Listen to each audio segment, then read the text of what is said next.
దేవుని నామమునకు స్తోత్రం కలుగునుగాక. ఈ ఉదయకాలము మీకందరికీ వందనాలు తెలియచేస్తున్నాను. ఈ దినము మిమ్ములను బలపరచు దేవుని మాట. నీ రెక్కల చాటున దాగుకొందును. కీర్తనలు 61వ కీర్తన 4వ చరణం.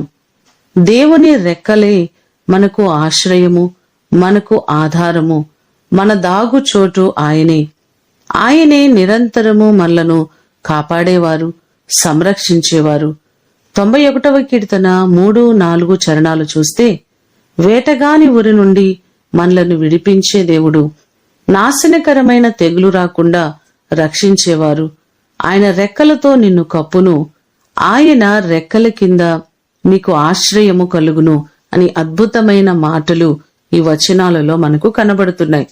మనము ఎక్కడికి వెళ్ళినా మనలను సంరక్షిస్తూ ఇప్పటి వరకు కాచిన దేవుడు, కాపాడిన దేవుడు, అనేక ఆపదల్లో నుండి, ప్రమాదాల్లో నుండి తప్పించి నడిపిస్తున్న దేవుడు ఆయన.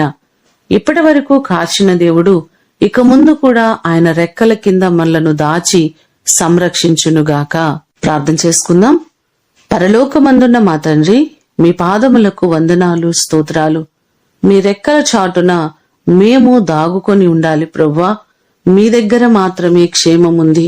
ఎక్కడా భద్రత లేని పరిస్థితులలో మేము మీ సన్నిధికి వచ్చి ఉన్నామయ్యా. మీ రెక్కల చాటున మమ్మలను దాచిపెట్టండి. ఏ ఆపద, ఏ అపాయమును ఎవ్వరికీ కలగకుండా ప్రతి వారిని మీ రెక్కల కింద భద్రపరచండి. ఈ దినము కొరకు వందనాలు ప్రభువా. ప్రయాణాలలో ప్రతి వారికి క్షేమాన్నివ్వండి. ఎన్నో ప్రమాదాలు అంచులు గుండా వాళ్ళు వెళుతున్నారు. ప్రతి వారికి సౌకర్యమైన, క్షేమకరమైన ప్రయాణాలు మీరు కలుగ చేయండి. ఈ దినమంతా కూడా మీ సన్నిధి, మీ అభిషేకము మా అందరికీ మీరు కలుగ చేయమని యేసు అతి ఘనమైన నామమున అడిగి వేడుకొని పొందియున్నాము తండ్రి. ఆమేన్. దేవుడు మిమ్ములను దీవించునుగాక.